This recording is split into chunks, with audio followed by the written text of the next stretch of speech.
Support for the podcast comes from Open Minds Psychological with locations in Plymouth Meeting and Phoenixville, Pennsylvania. Open Minds works with individuals to support needs around emotional regulation, anxiety, depression, trauma, and coping skill development. They also offer psychological evaluations to assess developmental, cognitive, academic, and behavioral needs, high-risk assessment, as well as career counseling. Evidence-informed group therapy options are offered periodically throughout the year around topics such as anxiety awareness and skill building, social skill development, ADHD and executive function coaching, as well as parent support groups. Learn more at openmindpsychological.com. Hello and welcome back to Parenting Stuff I Wish I Knew Sooner and Want You to Know Now. I'm your host, Erica Desper, founder of the Center for Confident Parenting and a mom who seemed to learn everything I needed to know just the hardest way. My guest today is Susan Paul. We are meeting for the first time and we just happen to dress alike, so let's everybody enjoy that. We did not plan this. It's just spontaneous. Susan is a mom of 3 adult children and 1 grandchild so far, as well as the founder and the owner of Communiverse, formerly known as Communication Imaging, and a speech-language pathologist with over 35 years of experience working with both adults and children. Susan has devoted herself to helping families affected by a variety of communication difficulties in her private group therapy practice. She's most passionate about working with the neurodiverse population, which she believes we are all part of. Susan, thank you for joining me, and thanks for having me, Erica. Appreciate it. Oh, did we get are you frozen? cut up? There we go. Oh, there we go. Are you back? Okay, I'm back. There you go. Oh, the anticipation. You're back. Thank you for joining me. So tell us a little bit about yourself, your family. How did you land doing this work, finding this passion? I love to know everyone's origin stories. Oh my goodness, I'm going to be talking for a while. Interrupt me if you need to. Anyway, okay. So Deal. I'm a mom of 3 grown sons. And we have 2 dogs, my husband and I have a granddaughter, as you said. I started my career back at Temple University. Got my master's in 1985 from Temple. And I have a big journey story about how I landed in speech and also how I landed in working with this population. So I don't know what you want to hear. I don't want to Well, first, how did you land in speech? What's your So I always told my parents I want to help those less fortunate than myself. I always had that drive in me. My mom was a teacher. My dad was a dentist. So it makes a little sense. Teaching, math. Absolutely. There's the marriage. But but anyway, I actually was really good at languages. So when I went to college, my first semester, I took French, Russian, and Spanish. I was the only non-native Spanish speaking student in my Spanish literature class, for an example. And I thought I would be an international interpreter or whatever. I was never an A student, but I took a linguistics course. And then I was at University of Maryland. I took a linguistics course and I got an easy A. And I'm like, it's under hearing and speech sciences. I think I'll take another one of these courses. So I just kept getting A's in all of these courses. And I decided to become a speech pathologist. There you go. So then to get here where I am today, let's see. So when I was at Temple, I told my professor who was observing me with my last client in the clinic at Temple, I told her, you have just witnessed me working with the last child I will ever work with in my life. Because back then, all brains were the same. And I loved the brain.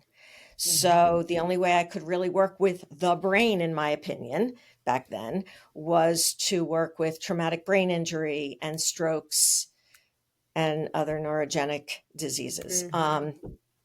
So I did that for the first 20 years of my career. Okay. And I was raising the children. I was climbing the corporate ladder. I was Doing it all. I was enjoying working with that population. And then all of a sudden, it was around the time that my father died that all the regulations changed so that a speech therapist, an OT, and a PT all had to basically vie for their time working with a particular patient. And back then, I was a perfectionist. My clients have certainly taught me so much about myself to the point where perfectionism is out the door, thankfully. I am a recovering perfectionist as well. Still in recovery, but a work in progress. I was just going to say in most cases. So anyway, all the regulations changed and I felt that there was no meaning in my career anymore. I couldn't do what I needed to do for my patients. And my father died. So lo and behold, it was a perfect storm to wind up in a very, very deep depression. So it was very hard for me to work and pay attention, anything. So I went to a psychologist. And of course, how do you feel? How did you feel? And I bet you can guess the 4 emotions that I was able to express, even though I was pretty good at languages, you know. Right. I could only talk about happy, sad, angry, and scared. Yeah. And it was around that time while I'm going to the psychologist that I was exploring other avenues for my career. So I went to an early child education center. And I noticed there were children there that couldn't talk, that had meltdowns, all of these things that I hadn't seen before because of where I was in my career. So one day there was a little boy having a complete meltdown in the book corner. And I swear it was my father or something, but I went over to him. I didn't say a word to him. I didn't look at him. I gave him deep pressure. And I knew what he was feeling and all of these other children were feeling, to the point where I then could go back into the psychologist's office and use words such as overwhelmed, irritated, annoyed, stressed, all of these words, because I could validate their feelings, but I couldn't talk about my own. Wow. Similar to our clients, right? That is a super cool So story. it was through already. it was through a nonverbal child, or non-speaking child, I should say, that he gave me my voice. And wow. I still get teary-eyed. Yeah, I bet. He gave me my voice, and I started reading anything and everything about autism. And I went from one course to another. I just devoured this newfound interest, and it's my passion. And I'm lucky. I'm one of the lucky ones. That is really, really amazing. What an awesome story. Thank you for sharing that. It was well worth the 7 minutes that it took to tell it. Thank you for letting me share that. Absolutely. I think I'd love to hear how everyone came to what they do. Our passions seem to find us, whether it's through our own personal struggles or, you know, someone we work with, whatever. But life kind of showed you where you needed to be. And wow, are there just so many kids out there that need your passion and what you do. So we're very happy to have you, very appreciative. Okay, so I'm not super well versed in speech language. It's one of the areas that we haven't really had it. Well, I thought we didn't have any challenges in, although we're getting evaluated now. So maybe I'm wrong. But to help this make sense to our listeners, so speech and language are often grouped together. They're speech language pathologists. So they're grouped into one category of communication. But I understand that in reality, they're 2 exclusively separate entities. So can you help us understand the distinction between the 2? Yes. As a matter of fact, so many of my clients come to me. This doesn't make sense. Why are you a speech therapist? Right. You don't do speech with me. Right. Yeah. It's confusing because I feel like you guys address so much more than what we would think you would. Absolutely. So we basically work from here to here, sometimes down below for swallowing. But anyway, so speech, think about it in terms of our articulators. The sounds, the speech sounds. how we blend those sounds together in terms of fluency. So stuttering is also under speech, although there's some overlap with language when someone has trouble organizing their thoughts, for example, and expressing themselves. You might find a disfluency. So that's, Right. And then the voice is also speech. Okay. So that volume, anything having to do So with speech what. is more the mechanics of the sounds that we make and the Correct. fluency of the sounds. Okay. Thank you for putting that in such a succinct way. I'm like this Sure. speech therapist. And then language is basically the form of language, the content of language, and the use of language. So the form being the syntax, the grammar, how we put words together in a cohesive way to make our point. Content, which is the vocabulary or the semantics, so each individual word. And then the use, which is my big love, is how we use language, how we use the words, how we use our body. It's not just verbal. I mean, it's not just verbal. It's also all the nonverbal is how we use language. And it's so very difficult to navigate for our kids. And I say, I don't know if you heard me hesitate for kids. We work here at Communiverse across the lifespan. Okay. Good So, to know. So anyway, I forget. Oh, it's so hard for them to navigate because everything is situational. Right.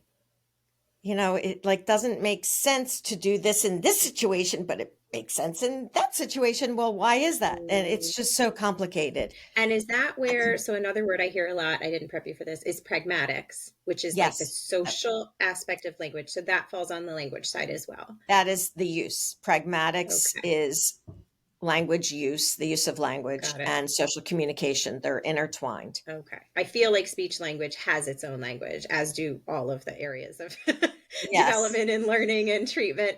So it's good to define those words. Okay. So can we then outline the most common speech language challenges kids are experiencing, and whether we want to do this separate or together, how might a parent know that there's an issue in that area that needs to be explored? Because I think a lot of times we just go like, well, it's probably they're just growing, they'll grow out of it, or, they're learning, whatever. So what's like typical versus maybe red flag? Yeah. So I'm not going to go into like stages and all of that. Sure. Thankfully, our parents have access to Google. Yes.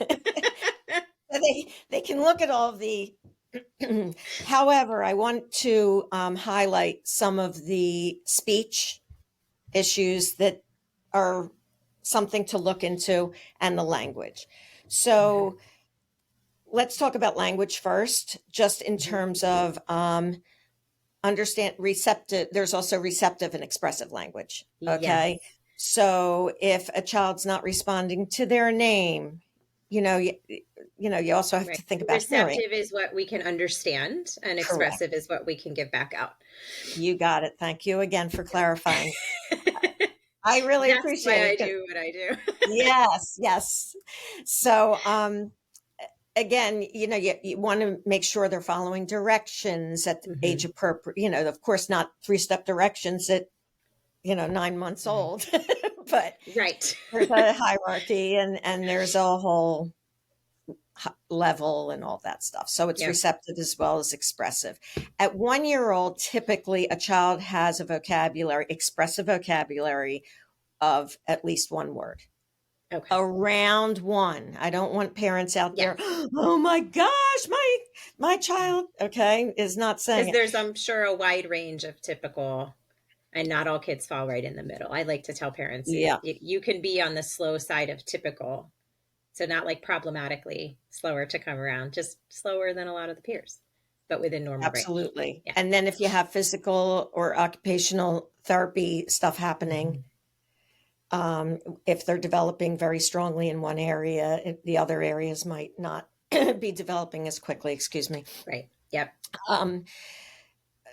getting back to language and milestones, just at 2 years old, around 2, children have an expressive vocabulary of about 150 words where they're able to then put 2 words together, like mommy sock, Okay.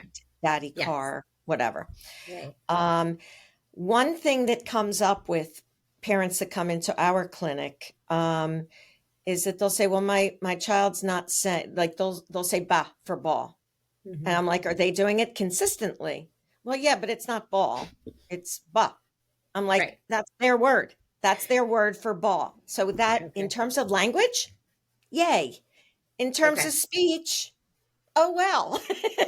sometimes so now let's get into speech. Sometimes Right. there's fun. There are 3 areas for speech that we look at as speech pathologists, not including fluency and voice and vocal loudness, all that stuff. Okay. We're talking about articulation. So there might be articulation issues where there's either consistent deletions of specific sounds, Mm-hmm. or consistent substitutions of certain sounds, like a TH for an S, which would be a lisp. But again, it's developmentally, speech pathologists don't work on R's, S's. Let me just say this out loud so everyone knows. Yeah. Speech therapists at schools do not work on the following sounds until about 3rd grade. Okay. S's, R's, L's, TH's, SH's, CH's, and J's, as in judge. Okay. Okay. Because we're assuming that it's going to correct itself?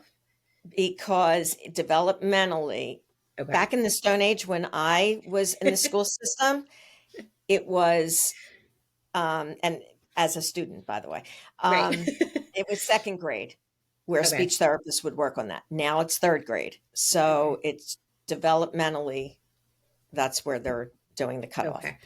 That being said, so that's an articulation disorder, an omission, a substitution, or a distortion. Okay. So now I'm going to get into why I or other speech therapists might work on S's earlier than 3rd grade. Mm-hmm. And it's called, and I'm not saying just for S's, it's phonological processing disorder. And I don't like the word disorder, but that's what it's called. Is what it is. So basically, that's where a child has their own basic rule system. So consistently, they might have final consonant deletion, okay, where they're deleting the final consonants. Or they have cluster reduction, blend reduction, where they're taking off one of the sounds for, let's say, swing and sling and spider. They might do piter for spider, for example. Right. Okay. I'm working with one child now who has final consonant deletion and also glottal stops, where it's like they say, let's just say, I'll say pumpkin. I might do okay. That sound is a glottal stop. Okay, which where they know something goes in there. Say it again. There's an issue with the tongue. Is that what's glottal? It's they're not using their articulators. They know something's supposed to be there, so they do use their larynx. So interesting. Or so whatever. And also this child has he doesn't have any continuant sounds, so that's why I'm working on S's. Not really just S's. I'm working on the F's, the V's, the S's, the N's, the M's. Those are continuant sounds. That we hold. That's right. Yes. Yeah. Okay. So, and then we also have what's called childhood apraxia speech. So we have articulation errors, we have phonological processing disorders, and childhood apraxia speech, where basically the brain isn't connecting with the articulators in terms of putting sounds together. Okay. Having the timing be perfect and the placement be perfect. So typically we can't diagnose a child with childhood apraxia of speech they say until a child's 3 years old. The reason they say until they're 3 years old is because that's when there's enough language for us to hear the sounds together. Okay. They have to have enough language. It's not about a B and a P. It's about a P plus, pa, pee, po, poo, all Right. that. Okay. Okay, So gotcha. that's speech. And I think I And is talked there a about, dyspraxia as well, or am I making that up? you're not making that up. That's interchangeable. Okay, Apraxia or got it. dyspraxia Okay. basically mean the same thing. I Okay. personally use apraxia only because that's what I hear and read and all, Right. that's my world. Yeah. That being said, I like the word dis because, or the prefix dis, Hmm. because that means absence. Right. I thought that meant children who can't or don't speak. Yeah. Right. No. But that's not, it Yeah. doesn't And it represent it could be actively. they're not speaking Right. or they can't speak because of this. Right. And Because of the connection. that's where we also have to get involved in AAC devices, alternative Right. augmentative communication devices. Right. So we Because also, as speech pathology communicating program, thoughts is different than speaking the thoughts. So a lot of you can be nonverbal and still communicate, absolutely, which I absolutely don't think we through, realized in the past, yeah, and sign which is language, unfortunate. yep, Yes, yes, yeah. exactly. Now And to go I'm back a little bit. Yeah, I'm go sorry, ahead. Sorry. I'm also communicating when I, do little things like this. Right, exactly. And Body language, facial yeah, expressions. Sure. Um, so you mentioned that in schools they may not check or worry or work on this until, third grade currently. You said that you do like to do it sooner. I'm not sure that you completed the thought of like what's your logic behind like, maybe let's not wait till third grade. so when our families come in, the big question I ask before they come in, I ask, is it affecting them socially? Is it Okay. affecting them emotionally, where they're like not talking as much with their peers because Yep. of this? When it's a bigger issue than just I would highly recommend Okay. helping Got it. families and teaching them some strategies. I was going to mention this later when I talk about Communiverse, but I think this is a good spot to say it, is Sure. Go for that it. the way we work is that anyone who calls, I tell them if they want to come in for a one-time consultation. And the purpose of the Mm, consultation is to arm them with strategies they can use right from the get-go in a very yeah. naturalistic setting, so that they don't have to wait for early intervention, the waiting list that you talk about, Oh yeah. so that Yeah. they know what to do at home, and not to be the therapist, but what they can do as parents without, oh my God, am I doing it right? Am I ruining what, Right. I don't want them to Exactly. worry about how they do it. I want them to do Right. it the way they feel comfortable. Yeah, and I think that's no matter what our topic is, I do always ask the question like how would a parent know to seek support? And I like the biggest red flag I think everyone can agree on is that it's impacting the child's, occupation, which is typically play and Right. socializing or maybe Right. school performance. But I would also add if it's just like if you're just so worried and you're spending a lot of your bandwidth as the parent thinking about should we do something like just go, what's the harm in saying like, hey, do we need to be worried about this, do we need to be worried about it yet, and if not, you're on someone's radar and you know when to come circle back. That's um, exactly right. I think that's And, really really helpful. and that's what they do when they call. Is I also give some free advice over the phone, and I'm like, just know I'm always here, and people Yeah. they text me all the time. It's no problem. Yeah. Um, One thing I also should mention, getting back to fluency, is Mm. that parents are so worried about this. I get a lot of phone calls, and between the ages of 2 and 6, there's something called normal disfluency, Mm. and I explain the hierarchy of severity to the parents on the phone. And so if a child, and I'm going to do it, if a child is repeating like that, Right. normal disfluency. Right. Which we would usually, I think we lay people would call stuttering, right? Like, oh, was he becoming a stutterer? Right. And there are 6 things I believe that I tell them that they can do. So they don't even come in, that they can do at home to make it a little more fluent. And just know that it's not that it's normal disfluency, because a child's capacities are less than some demands that are placed on them. For example, parents asking questions. Right. That's a big one. And they're Another one maybe, is I always say, like, their brain is going faster than what they used to. Is that it? Like, everything's just happening so fast, they maybe can't. Absolutely. And that's another reason why I wanted to get into speech, is because there was a person in my 3rd grade class who was a severe stutterer. My brother stuttered.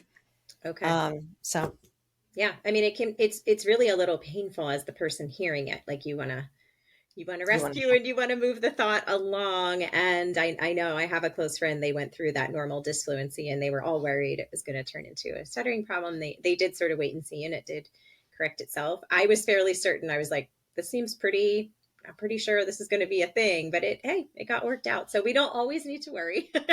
But if you are worried, I would say reach out. This is a surprise question I didn't prep you for, but I'm thinking of it as we're talking. How would we know? And I guess as a parent, we would need a professional like yourself, but how do we know if it's more of like an auditory issue that's causing the speech language problems versus an articulation issue or whatever else it might be? Like, does it sometimes turn out to not need you? Great question. Thank you for asking that.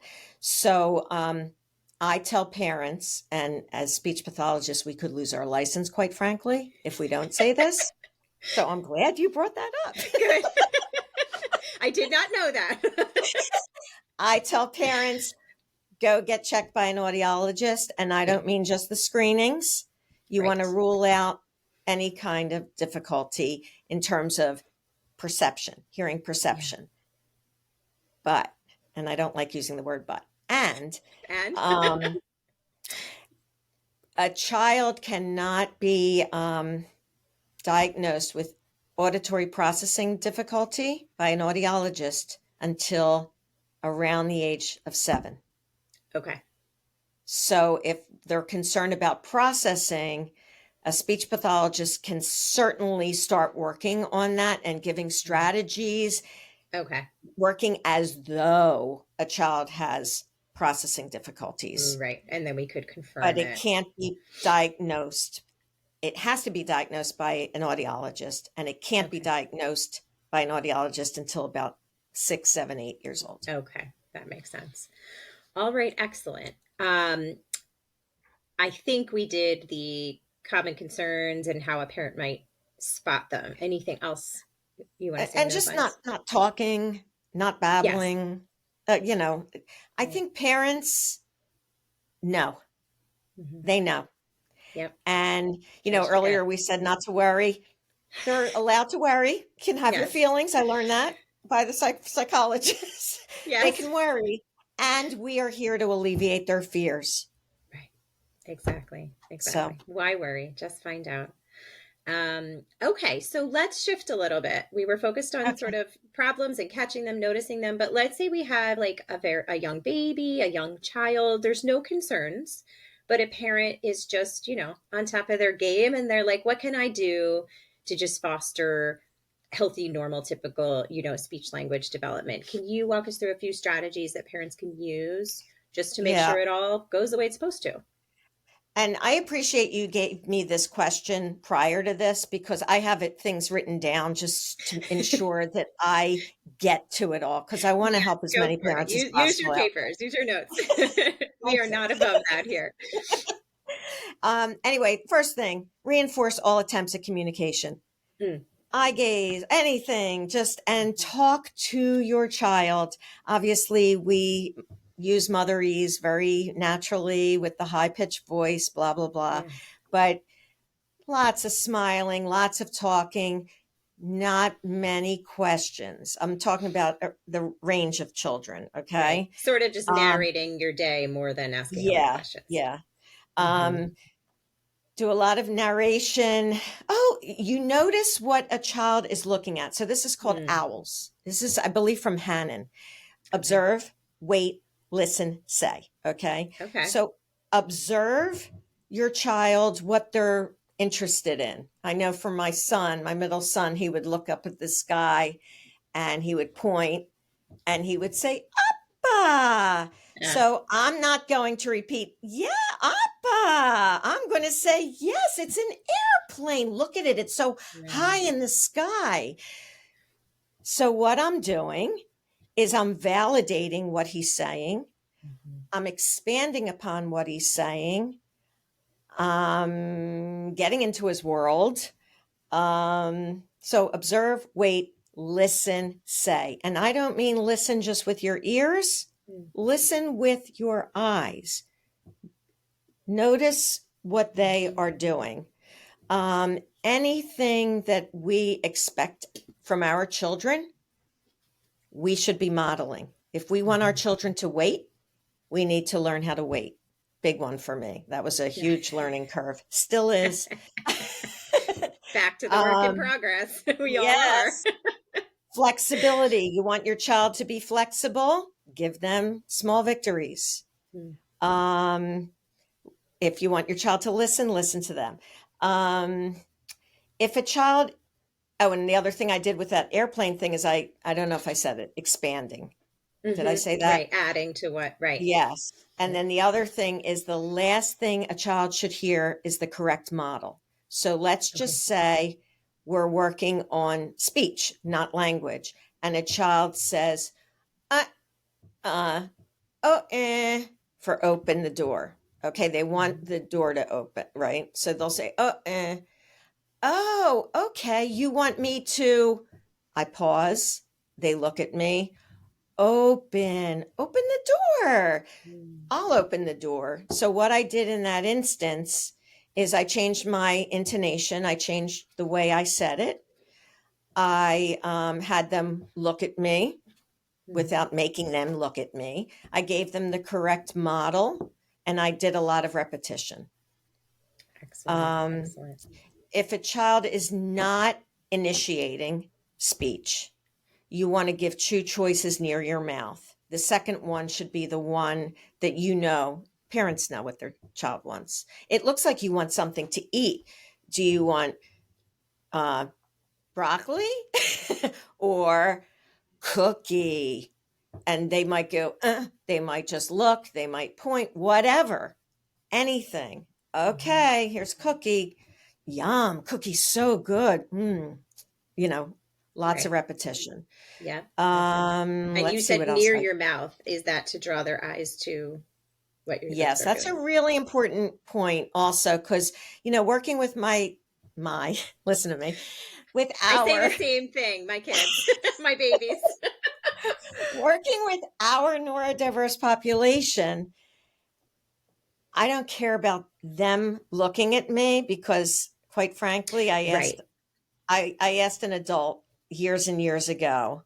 I was sitting at a table at a conference with all adults with autism, back in the day. And I said, let me ask you a question. Tell me why you don't look at me when I'm talking. Just teach me. And he said, if I'm looking at you, please know that I am not listening to a word you're saying. So that's separate from what I'm about to say. And that is that a child with, let's say, childhood apraxia speech, who might have a diagnosis and often does have a diagnosis of autism. Well, I shouldn't say often. Sometimes has a diagnosis of autism. They're not looking. And they have to. They have to if they want to learn how to. So it's up to us to engage that whole process. That's a whole another topic. Excellent. Well, that gives parents, I love the owls. Just to repeat that again. OWLS. Yeah, observe, wait, listen with your eyes and ears, and then say. So the modeling, that's excellent. I like Yep. good takeaway. That's your big takeaway from today, Alice. There you go. Okay. So social communication and emotional regulation are related areas that can be very challenging for kids. And let's be honest, not just kids. So I don't typically think of this as a speech language area, but you're telling me that it is. So can you help that make sense? Like, how is social communication, emotional regulation tied to what you help with, and what strategies can parents use when there are challenges in those areas? Okay. You can't separate language from problem solving. Okay. You can't separate language from executive function. Mm. We plan using language. Right. And for We anyone not familiar regulate. with executive function, it's like everything you would need to plan, initiate, and complete any task. Correct, which Right. includes a social interaction. You have to Okay. be able to understand what the other person's saying, plan ahead on, oh, there's that topic. How can I relate it to my topic? Okay. You just can't separate, and you can't separate behavior and everything's communication. Right. Behavior, executive function, our emotions. I coach myself, right? You talk to yourself. There's a change in your day. You've done this before, Susan. You can get through this again. It's the same but different. This situation is the same as something you've experienced in the past. You can do this. Right. It's a And little different. kids who struggle with executive function often are missing that self-talk piece. Or they have a critic in their head. A negative self, right? Yeah. Negative Exactly. self-talk. And it's strange how so much of what we as certain speech pathologists, not all, this was not something we were trained in back in the day, but because of the population I've been working with for about 24 years, they've taught me how to teach other people. And that's quite frankly why we also work with neurotypical people who just have a little bit of social anxiety in certain situations. And a lot of it is, I feel a little weird because sometimes I feel like a psychologist. Right. And, you have to be careful. Right. But I We have can't that wear all the expertise. hats. Yeah. But I have that Yeah. expertise. We here have that expertise because Right. of the population we work with. Got it. Okay. So we touched on this before, but I just want to give you a chance to reiterate one more time because I think it's so important. So if a parent is concerned about their child's abilities in any of the areas that we've talked about so far, but they are being told, maybe it's a pediatrician, don't worry, let's wait and see, we'll come back to it. Or maybe it's the school, well, we don't check for that yet, it's too soon. But they're still spending energy and time worrying about it. What would you say to that parent? I would, well, of course, I'm going to say, let's talk on the phone. Come see me, right? Or come see me. Let me give you some strategies. Right. That's basically why this idea was formed, because I wanted to help as many families as possible, and I saw the wait lists. Yes. Some pediatricians are accurate. Don't worry about it. Wait. And I just know, I've seen it. Some are not. Yeah. Parents know. Parents know more than anyone. Yep. We need to listen as clinicians. We need to listen as physicians. Listen to parents. They know this is their kid. They want the best. They're with them 24/7 in every situation. Yep.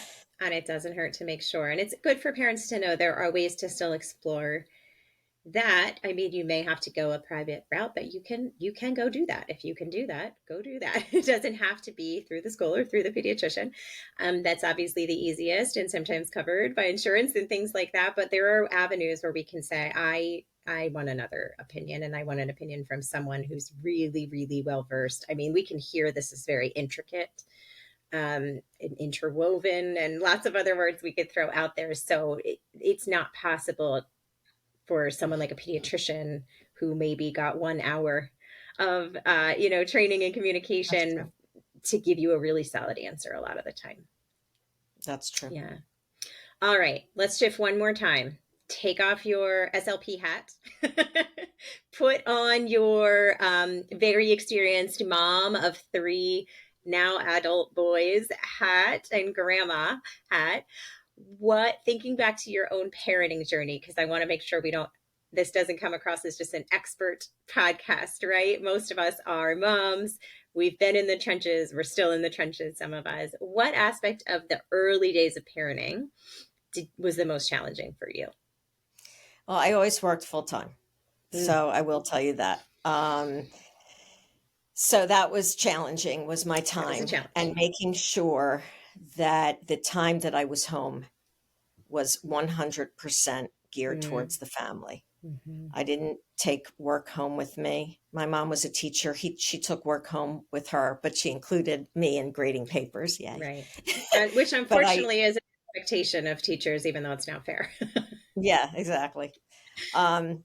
So that was the most challenging. And also thinking, not knowing, the worry doesn't end. And it doesn't end here either. Just, I'm 62 years old. Worry continues. What can I say? It just looks a little different at the different scenarios. And, I just worried, am I working too much? How are they going to turn out? Is it going to mess them up? But we as moms, no matter whether we're working at home with our families or we're working elsewhere, it doesn't matter. We all are working all the time. Yes. All the time. And absolutely. Just know that you're doing your best. And if you are having a difficult time like I was when I went to, through the deep depression, I had 3 sons at that point, and I got myself help. Go for help. Absolutely. And have people around you. Have really good friends and people around you. And all these things are easier said than done, right? But also it's one or the other.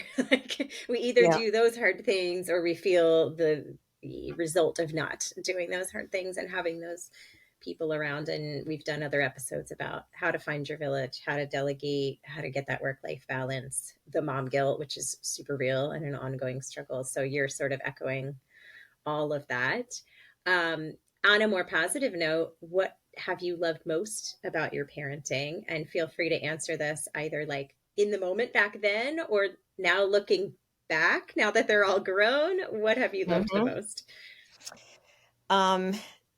The best thing right now is I'm resting on my laurels. I feel like I'm resting on my laurels. Yes, I still worry, but seeing them and watching the 3 of them be a real unit and finding the partners that they're with truly is just the thing I am most grateful for in this world.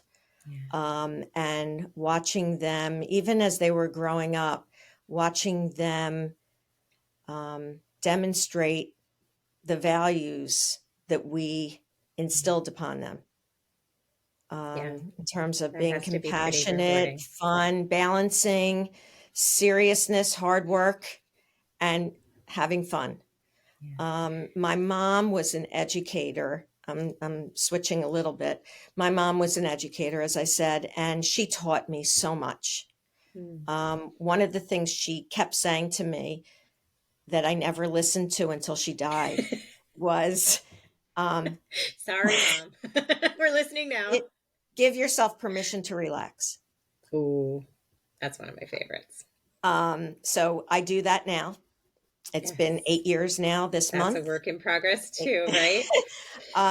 One of the things she taught me as the kids, as she was observing me raising the children, she's like, why are you saying I need you to da-da-da. I need you to, she's like, have them take ownership. Mm. Why are you saying I need you to? Right. It's time to. It's time to. Which brings me to a few points that I teach parents from the first Please. session. The first session I teach them is whether they want to hear it or not, because we all have behaviors, right? So, yeah. catch the positives, specific verbal praise to your kids. Mhm. And I'll tell you a little story. I know we're possibly running out of time, but I have to We're tell good. that Go story for it. and remind me. But specific verbal praise, try to ignore negatives when you can. And I never say but, also reflect back. Reflect back your own emotions and theirs. I'm feeling overwhelmed right now, and I think I need some space. So you're modeling, right? How to problem solve your need and your emotion. It looks like you're not ready to go out yet.